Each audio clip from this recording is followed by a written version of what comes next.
So Caitlin Clark's salary is kind of mad thinking about it. That Caitlin, in fact, had made 16 million with 114k of that being from the NBA, from the WNBA. 16 million and only $114,000 of it being from her, job, from her being like why she's making all this extra money. Everything has to come from endorsements. And the league absolutely can afford to pay Caitlin Clark 30 or 16 million. The problem is that they're not going to be willing to make any sort of deals because it's a salary cap league. They're hard capped. Like, these leagues would, like, if Caitlin Clark demanded 15 million or she's going to go play Project B, the league will say fine.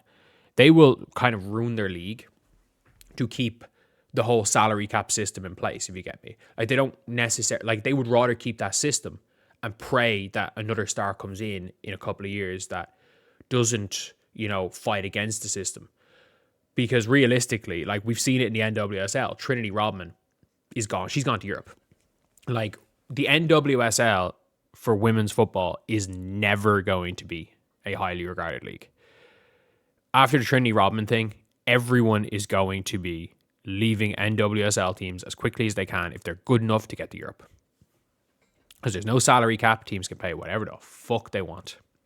And look, it is one of those things where you've got Caitlin Clark here making 16 million in endorsements, and it's possibly the reason why she's not playing any of those outside leagues is that I think there's gonna she may never play, probably will never play in Rivals, but I would say this: it is an interesting one because, like, you've got Project B who have the funds to pay Caitlin Clark more than the 16 million to go and play in Project B while still letting her play in the WNBA. And I think that's something she might end up taking.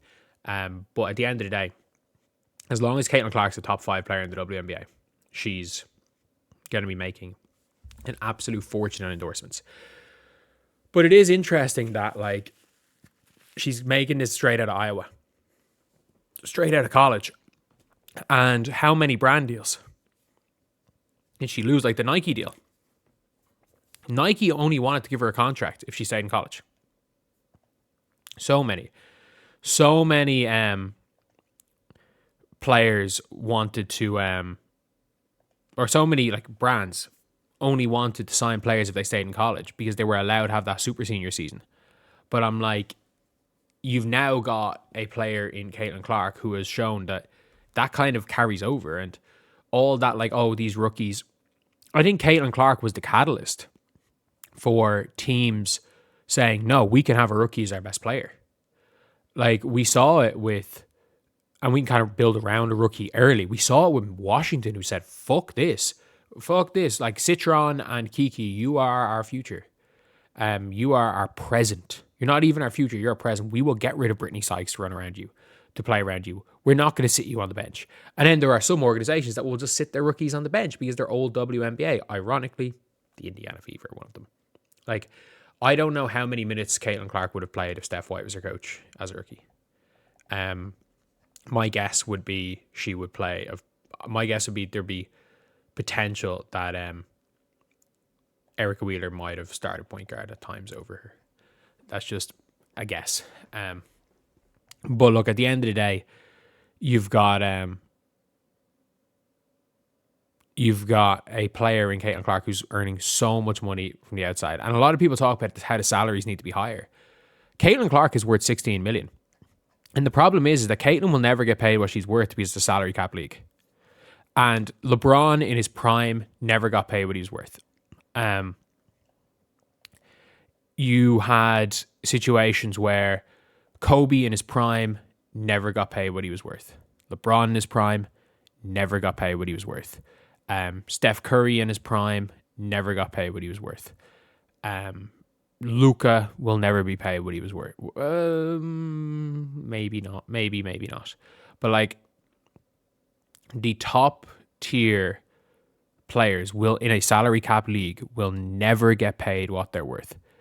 And there's going to be a lot of the low tier players are just getting paid, again, what you have to pay them.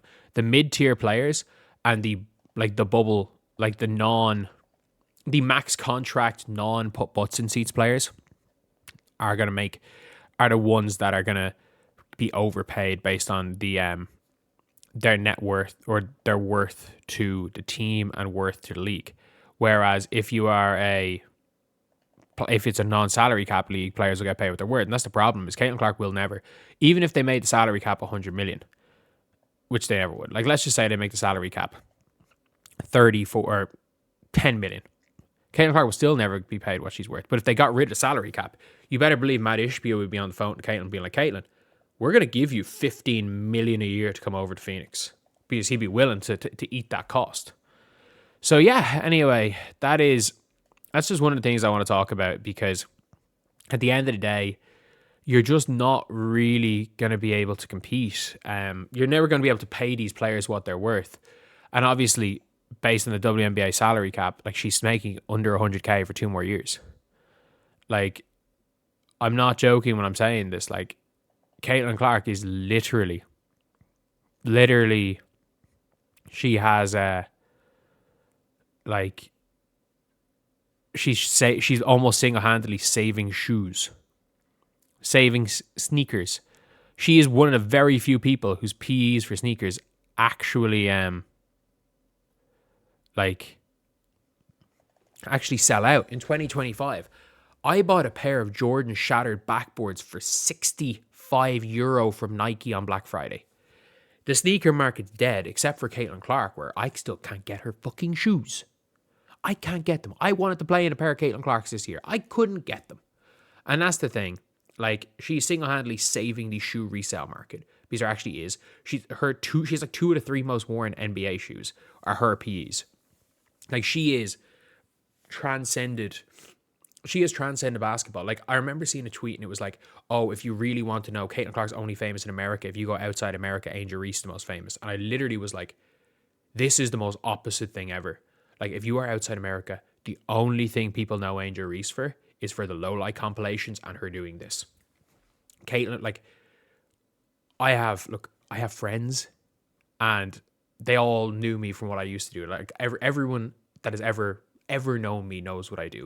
There's so few Irish YouTubers that when I can't remember how long, maybe last January, the Parrot, like, where I was from, won the All Ireland hurling final. So everyone, like, I grew up playing with all of those guys. Their coach was my coach. Like, so everyone from the area was in the club talking, all the guys I grew up with.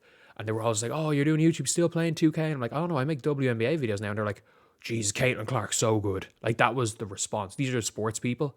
And in Ireland, most sports people have some following and some knowledge of all sports. But like, when you mentioned WNBA, the one response was, Caitlin Clark, so good. And that's the thing. That's what everyone's saying. People like watching her play. And they're like, man, she is one of, like, again, I was talking to a guy, maybe one of the 15 best Irish players to ever play.